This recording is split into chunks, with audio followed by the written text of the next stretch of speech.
Les 500 hommes de Shimon sont partis pour réclamer un héritage de la part de Ésaü.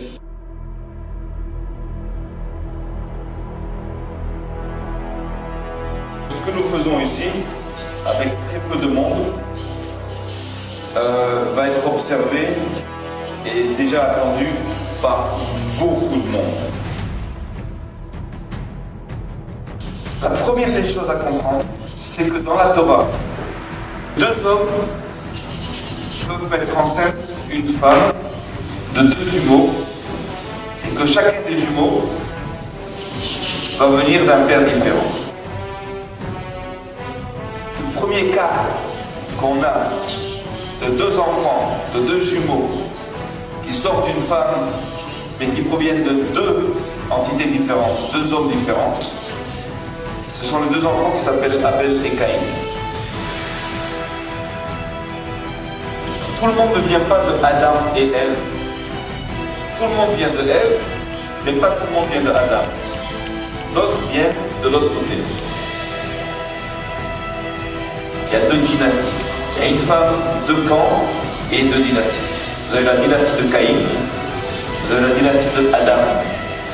Deux dynasties. Et ces deux dynasties vont se mêler.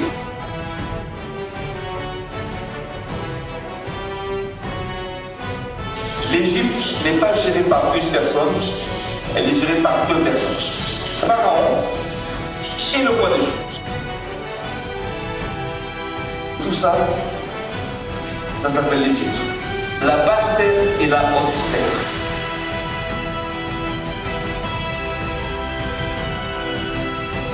Toute cette zone-là était un et un seul pays.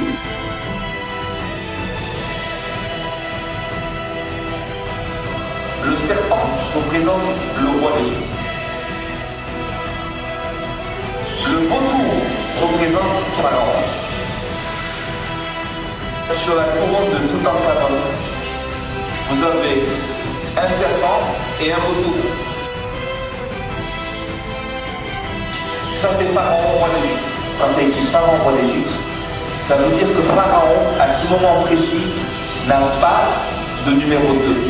Il n'a pas de roi sous lui. Et il joue le rôle des deux. Pharaon, c'était le banquier d'Égypte.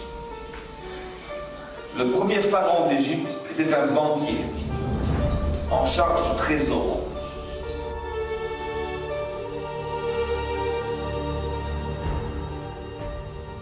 Il y avait une ville en Égypte qui était la ville des princes égyptiens. On la compare à Hebron. Chaque fois que Hebron est comparé à une autre ville, à quelle ville il est comparé? À Jérusalem.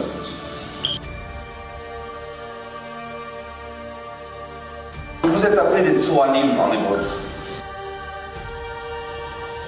Voici comment on écrit Tsoan Mitzrayim en hébreu. 596, qui est la valeur numérique de Jérusalem. Ça, ce sont les frontières d'Israël.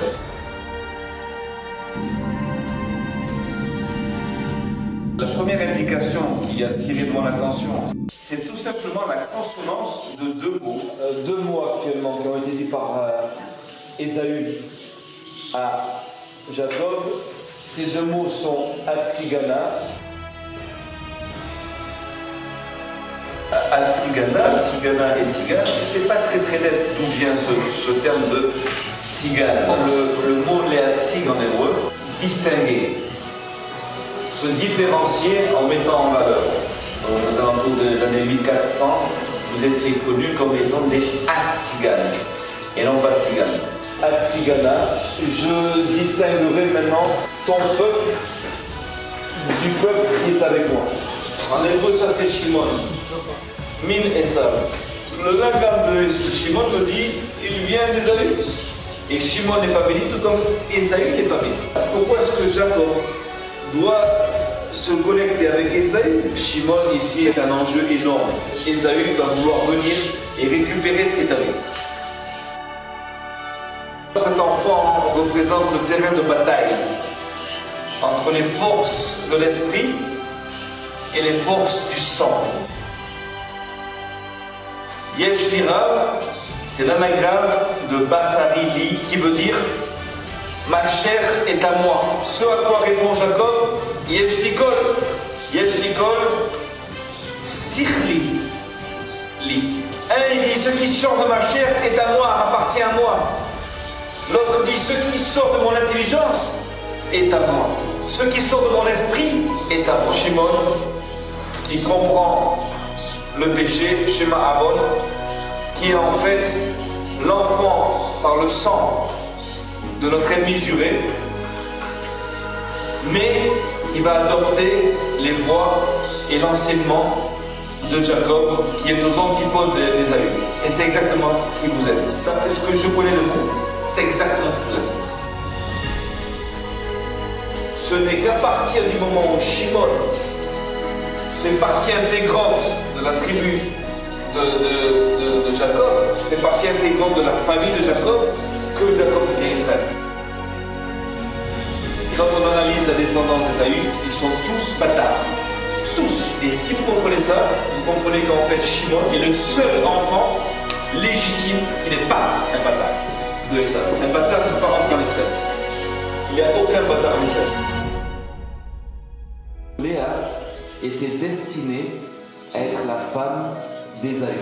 Dans Siméon, vous avez Léa qui dit parce que Dieu m'a entendu, parce que je suis détesté. Anis Sénoa, ça veut dire je suis détesté. Ça peut vouloir cacher le fait qu'elle soit ou qu'elle ait été violentée. Le mot Sénoa cache bien le mot Anusa, qui est violé. Pourquoi est-ce qu'on me dit ici que Dina qui sort, elle est fille de Léa, telle mère, telle fille? Ce qui s'est passé avec Dina s'est passé avec Léa. Parce que je suis détesté. Et il m'a donné à moi aussi ça. Pour Shimon et pour Lévi, c'est exactement la même phrase avec les mêmes intonations. On parle de la même action. Shimon et Lévi, en fait, sont nés en même temps. Le Lévi, c'est celui qui accompagne. Donc, un qui est appelé Shimon et l'autre qui l'accompagne. Ils ont le sang chaud. Et l'honneur pour eux est très important. Shimon, en fait, va épouser Dina. Dina a été mise en scène par Shrem et a accouché d'un fils qui s'appelle Shaoul, qui est son fils, mais qui n'est pas le fils de Shimon. Mais Shimon le prend sous son aile. Très important.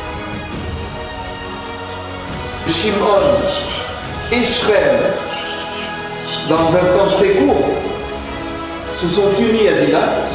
Et nous avons ici deux enfants qui sont... Un qui s'appelle Shaoul et l'autre Osnat.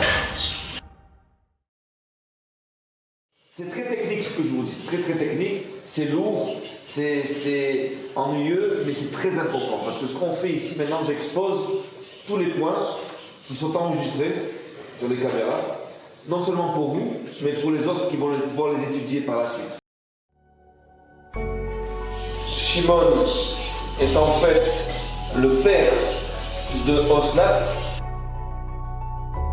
Ephraim et Ménaché sont les petits-fils de Shimon. Ménaché, le fils de Joseph, a mis les mains sur l'épaule de Shimon. Et là, Shimon déclare: mon Dieu, quelle force! Seulement un homme de la maison de mon père a une telle force. De la maison de mon père. Shimon est aux antipodes de Joseph. Et il est le fils de celle qui est aimée, qui s'appelle Rachel. Et Shimon est le fils de la détestée, qui s'appelle Léa. Il y a un antagonisme et une guerre entre les deux.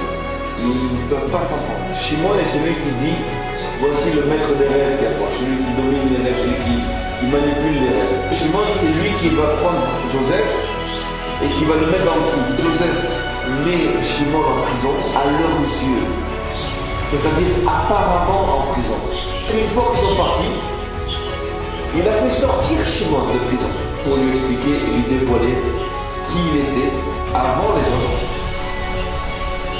et lui présenter ses petits-fils, Ephraim et Ménaché, enfants de Joseph et enfants de Shimon. Shimon et Joseph deviennent un par Ephraim et Ménaché. Donc nous voyons aussi que Ephraim, Ménaché et Shimon sont ensemble. Ménaché, Ephraim et Shimon vivent ensemble. Sur le drapeau de Shimon, il y a la ville de Shrem. Dans cette ville-là est enterré Yosef. Yaakov a béni le peuple d'Israël, mais avant ça, il bénit Ephraim et Ménaché. Et avant ça, il bénit Ephraim en premier. Il est écrit que Ephraim est le premier-né. Et ensuite, il dit, ces deux enfants sont à moi. Et ces deux-là, ils sont à moi. Ah, ça, ils sont à moi. Comment ils sont à moi? Alors là, je reviens en arrière. Il y a écrit Vayavo Gam El Rachel. Ça veut dire, il est venu, il s'est uni aussi à Rachel. À ce moment-là, si Jacob s'unit à Rachel, elle est enceinte.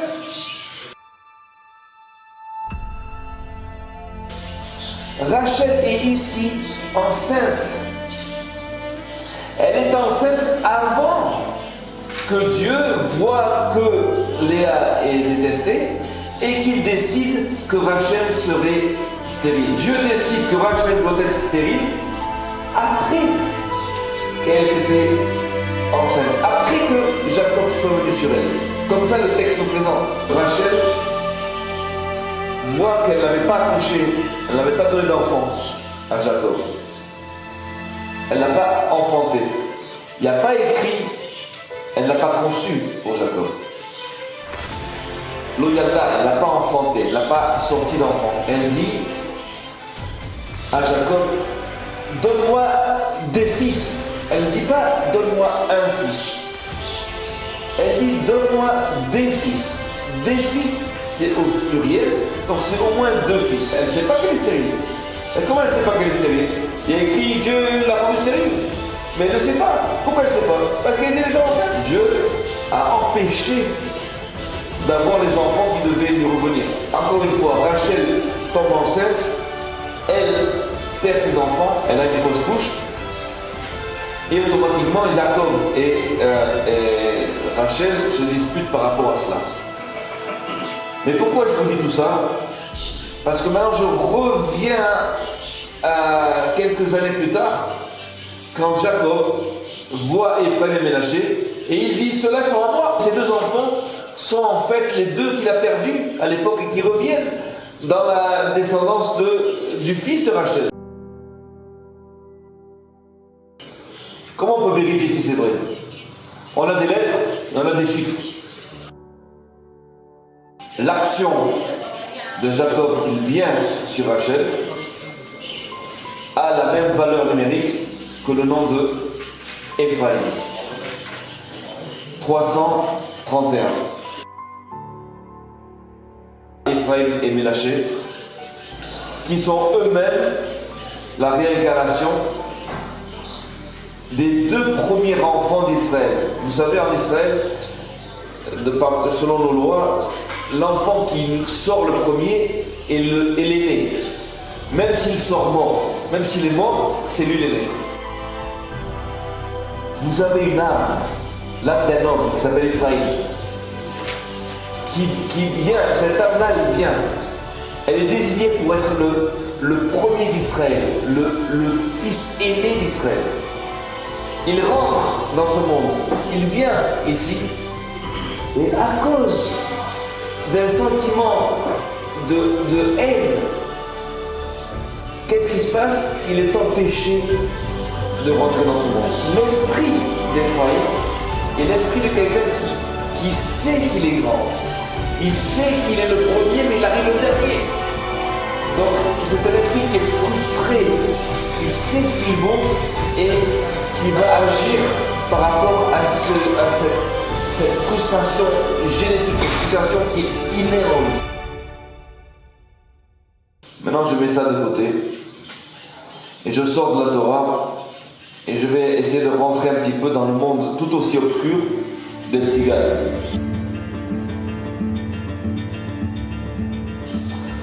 Alors les tziganes, il y a des gens qui s'appellent des manouches, des gens qui s'appellent des sinti, des gens qui s'appellent des roms, des gitans. Quand je vois les tziganes, je vois un homme qui s'appelle manouche. Le mot manouche, c'est un mot indien, c'est un mot en sanskrit, c'est un mot en quelle langue? Je suis obligé de faire le lien entre manouche et mélaché. Peut-être que c'est la même chose, c'est le même mot. Chez nous, on décrit les nations comme les goïms, tout comme vous avez, vous, votre façon de décrire les nations, tout ce qui n'est pas tzigane, comme des gadgets. Par contre, pour décrire les juifs, vous ne nous mettez pas, nous les juifs, comme des gadgets. Pour vous, le juif n'est pas un gadget.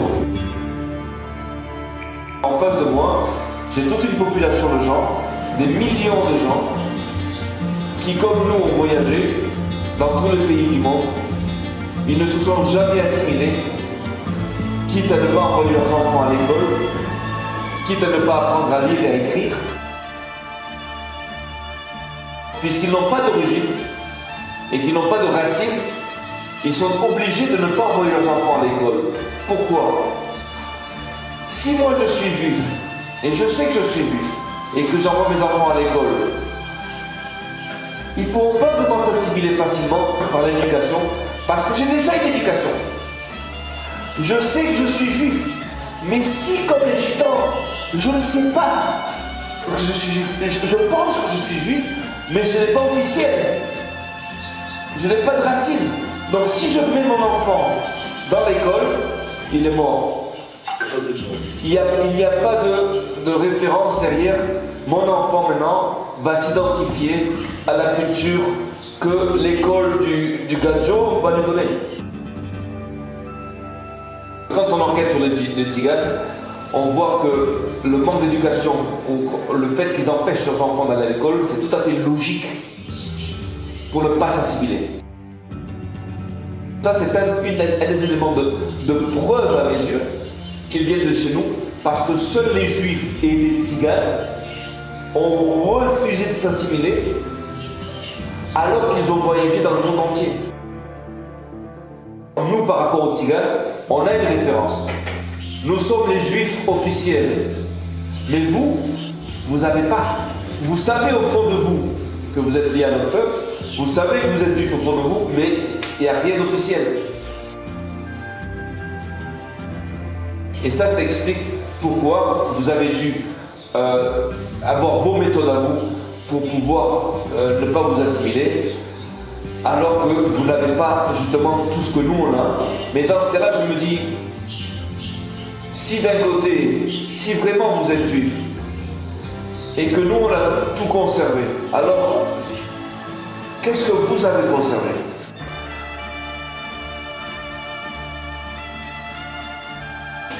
Est-ce que c'est possible que vous ayez conservé quelque chose que nous on n'a pas conservé?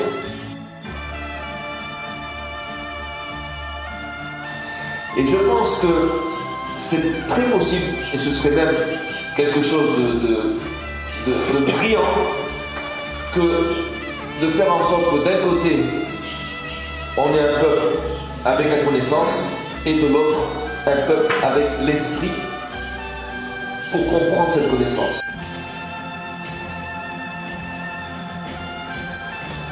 On ne comprend pas nos livres, et ça, c'est la réalité qu'il nous faut accepter. Si d'un côté, les Arabes nous appellent le peuple du livre,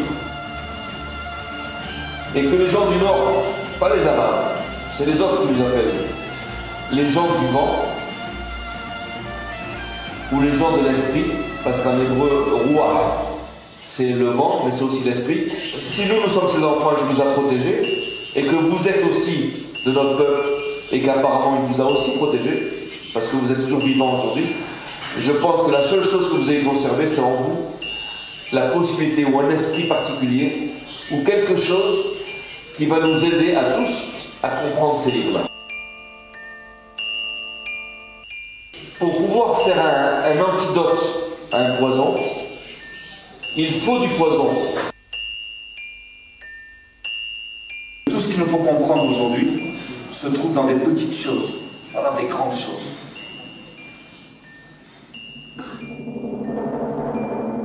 D'après ce que je connais des gitans, des tziganes, vous avez des manouches,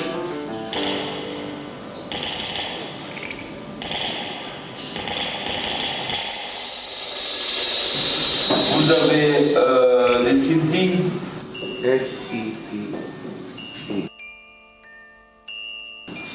sinti, vous avez après des roms,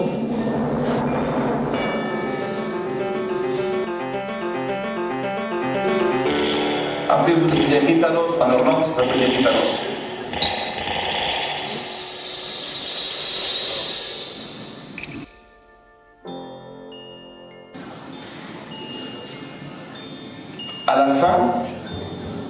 À la fin, vous allez comprendre comment vous venez vous-même de Shimon.